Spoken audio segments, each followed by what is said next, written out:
இன்றைக்கி வீடியோவில் special chicken 65 எப்படி பண்ணுறதுன்றதை பார்க்கலாமா. நார்மலாக சிக்கன் 65 பண்ணுறதை விட இந்த மெத்தட் யூஸ் பண்ணால் எல்லோரும் இன்னும் விரும்பி சாப்பிடுவாங்க. இதுக்கு ஃபஸ்ட்டு ஒரு மிக்ஸி ஜாரில் 10லேருந்து 12 சின்ன வெங்காயத்தை தோல் நீக்கி போட்டுக்கலாம். இது கூடவே ஒரு 4லேருந்து 5 காஞ்ச மிளகாய், ஒரு கொத்து மல்லி இலை, ஒரு 10லேருந்து 15 கருவேப்பிலை இலை, தேவைப்பட்டால் கொஞ்சமாக சோம்பு சேர்த்து இதை கொரப்பாக அரைச்சி எடுத்துக்கலாம். இந்த மாதிரி கன்சிஸ்டன்சியில் இருக்கணும். இப்போது இதை ஒரு பவுலுக்கு மாற்றி போட்டுக்கலாம். இடித்த பேஸ்ட்டு 1.5 டீஸ்பூன் அளவுக்கு இதில் ஆட் பண்ணிக்கலாம். இது கூடவே ஒரு ஹாஃப் லெமனை ஸ்க்வீஸ் பண்ணிக்கிறேன். ஹாஃப் லெமனை ஸ்க்வீஸ் பண்ணதுக்கப்புறம் இதில் ஒரு 2 டேபிள் ஸ்பூன் அளவுக்கு கார்ன்ஃப்ளவர் ஆட் பண்ணிக்கிறேன். இப்போ ஒரு டீஸ்பூன் அளவுக்கு சால்ட்டு, அதுக்கப்புறமேட்டு ஒரு 1/4 டீஸ்பூன் அளவுக்கு மஞ்சள் தூள், ஒரு டீஸ்பூன் அளவுக்கு சில்லி பவுடர், 1/2 டீஸ்பூன் அளவுக்கு கரம் மசாலா, ஒரு டீஸ்பூன் அளவுக்கு பெப்பர் பவுடர், ஒரு டீஸ்பூன் அளவுக்கு ஜிஞ்சர் கார்லிக் பேஸ்ட்டு, அப்புறம் ஒரு எக்கை உடச்சி சேர்த்துக்கணும். இது சிக்கன் நல்லா சாஃப்ட்னஸ் ஆகிறதுக்காக ஆட் பண்ணியிருக்கோம்.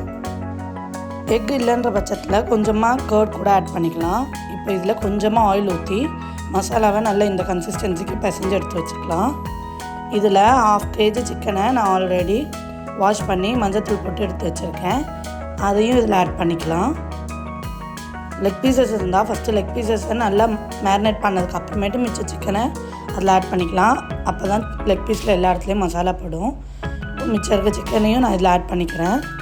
ஒரு 1/2 kg சிக்கனுக்கு இந்த அளவுக்கு மசாலா போதுமானது. இதை நல்லா பிசைஞ்சு ஒரு 4லேருந்து 5 மணி நேரத்துக்குள்ளே நல்லா ஊற வச்சிங்கன்னா கடையில் கிடைக்கிற அதே டேஸ்ட்டில் சிக்கன் 65 கிடைக்கும். மசாலாலாம் நல்லா உள்ளே இறங்கியிருக்கும். ஓவர் நைட் நம்ம இந்த மாதிரி மேரினேட் ஆக விட்டால் இன்னும் பெஸ்ட் ஆப்ஷன் தான். நான் ஓவர் நைட் மேரினேட் ஆக வச்சுருந்தேன். இப்போது ஒரு பேனில் கொஞ்சமாக ஆயில் சேர்த்துட்டு ஓவர் நைட் மேரினேட் ஆன சிக்கன் பீசஸை ஒன்றா இதில் ஆட் பண்ணிக்கலாம். ஆட் பண்ணி 2 சைடும் நல்லா டீப் ஃப்ரை பண்ணுங்கள். லோ ஃப்ளேம்லேயே இருக்கட்டும். லோ டு மீடியம் ஃப்ளேமில் இருந்து நல்லா டீப் ஃப்ரை பண்ணுங்கள். லெக் பீசஸ் நார்மல் பீசஸை விட வேகிறதுக்கு கொஞ்சம் டைம் ஆகும். ஸோ லோ ஃப்ளேம்லேயே வச்சே குக் பண்ணுங்கள். 2 சைடும் மாற்றி மாற்றி போட்டு குக் பண்ணிக்கலாம்.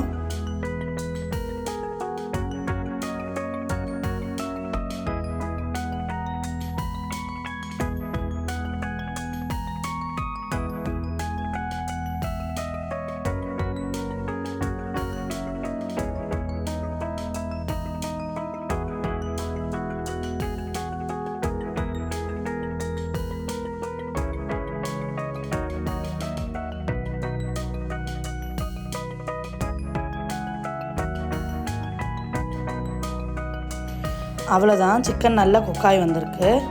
இப்போது இந்த டைமில் சிக்கன் எல்லாத்தையும் எடுத்து வேறு பவுலுக்கு மாற்றிடலாம். அப்படியே ஹாட்டாக சர்வ் பண்ணிங்கன்னா எல்லோரும் விரும்பி சாப்பிடுவாங்க. வீடியோ பிடிச்சிருந்தா லைக் பண்ணுங்கள், சப்ஸ்கிரைப் பண்ணுங்கள், பக்கத்தில் இருக்க பெல் ஐக்கானையும் மறக்காமல் கிளிக் பண்ணிக்கோங்க. நெக்ஸ்ட் என்ன ரெசிபி செய்யலான்றதை கமெண்ட் செக்ஷனில் சொல்லுங்கள். பாய் பாய்.